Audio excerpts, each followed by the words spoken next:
We're gonna prepare the game in exactly in the same way we prepare all the rest of the season. Anything can happen because any moment of the game can change the dynamic. I don't know, any goal or red card or these kind of things. The most important thing is to be there for 90-95 minutes, or like happened against Bournemouth, 120 minutes. But yeah, you need to be focused, pay attention all the 95 minutes, and then the game dictate a little bit the situation. Fortunately, this year we played Anfield, Liverpool away, we played Bournemouth away. Now we're gonna play Chelsea away, so we enjoy this kind of game, and we see what's happened. Fantastic team, fantastic player. They are in a moment that they are changing things. We said many times, when you change players and you change manager and you want to change a little bit also the style, that require time. Sometimes you can be a little bit more lucky or unlucky, but for sure Chelsea will be very soon one of the best club in England again. Enzo Maresca is the new coach of Chelsea. Maresca has arrived on the back of winning the championship with Leicester after threatening the 100-point barrier. He even came within a game of matching a 104-year record for the most second division wins, 32 in a single season. This is Maresca ball. Maresca likes to play in a 4-3-3. At Chelsea, he's most likely to line up with the goalkeeper here, Petrovic, Chalobah on this side, Thiago Silva. Well, Thiago Silva is left, but obviously they're going to sign another defender.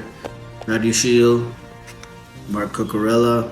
Let's see who their pivot's going to be. It's most likely going to be maybe Caicedo, Enzo Fernandez, or Gallagher. He should be playing a bit higher.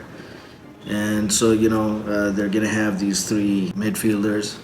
You got Madueke, well, most likely Cole Palmer here, Nicholas Jackson as the striker, or Nkunku as the false nine.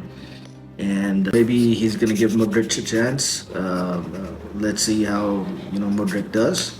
And so they got a host of options over here, and they got a pretty good bench. They're going to sign a few more players, and let's see what he can do with this 4-3-3. But this 4-3-3 on the pitch turns into a 3-4-3. So let's see what that looks like.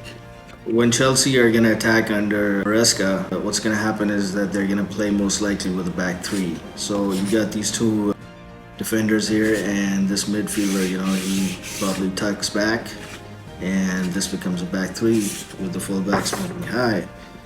And once the fullbacks move high, the forwards tuck inside. And so the idea over here is that, with these three players, they're playing a high line. And when they're playing this high line, what they want to do is they want to have three players at the back to defend any counter attacks. So if there's a counter attack from a team over here, you gotta have a 3v2 sort of a situation. The most likely idea over here is that if there are two center forwards here, you want to put your fullbacks right on them, so that if there's any chance of a counterattack, you got these three players, so that you have more numbers, and you need speed at the back. Okay, so when Chelsea are gonna attack, it's gonna look something like this. This is a back three. This is your fullback who's gonna tuck inside to form this sort of a box. This becomes the midfield box over here, and you got these two players over here. So this is the fullback tucked inside. He's gonna out in the defense, but if this fullback tucks inside, this fullback over here is gonna provide he's gonna stretch the pitch, and he's gonna provide all that width over there, whereas the forward is gonna tuck inside from here. This forward then, stays outside. The idea basically over here is to defend with three at the back and two in the midfield. So this makes a back five, sort of a pentagon. So even if you're playing this high line, you got a pretty good solid defense going on. If Chelsea lose the ball and there's a counter attack, the other team most likely, because Chelsea's going to be a high possession team under Maresca. As soon as they lose the ball up here on the pitch, there's going to be a counter attack. And when that counter attack happens, It's these 5 guys. These two either make a tactical foul or they're gonna crack back really fast, and so you want to have this 5v2 man advantage and stop the play right over here. But it's not just the defense where you get the fullback inside. You also need this fullback inside because when you're having the possession, it gives you this man advantage. The other team has a midfield 3. You got these 4 players over here. That gives an overload in the center of the pitch. One of the other players is going to have to drop back deep. Always want to have an extra man in the center, and that's done through this fullback over here. If Chelsea's playing against an opponent who's playing in a 4-3-3, back 4 over here, a midfield 3, and a front 3. But what you can see over here is Chelsea will always have this 4-man advantage versus a 3. One of their guys is always going to have to drop here or here, which is going to take the punch out of their attack because they would always want to have somebody who's making the runs. If Chelsea have the ball, it's against these 3 guys, they're always going to have one extra man over here. This guy can also, the attacker with the false 9, he can also drop deep, and then that makes it a 5 versus 3. So now, for example, the opponent, one of the center backs jumps forward over here. You got this guy over here, and this guy comes here. You got this 5v5 sort of a situation.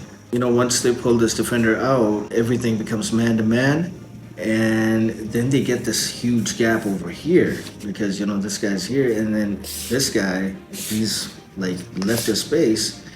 That creates room, to make these runs, and this sort of becomes a 2v1 sort of a situation, and that's where they Chelsea develop their man advantage inside the opponent's box. And another advantage over here is that if you have good wingers on your team, really good 1v1, that's what good wingers should do. And the center forward here, he can also pull this guy out of here. And so once you get the ball to the wingers, you want to have that 1v1 sort of an isolated situation. If your winger's good, he's probably going to beat your guy or tuck inside from here. Same goes for this guy here or this guy here. And then once they do that, they're probably going to have, the opponent's probably going to have to, get one more man down here to make this a 2v1 situation. And that makes it open, one of the guys to make the run inside and, attack, and then once again, overload the box. And if, they come from this side and they make a cross, you can target the far post really easily.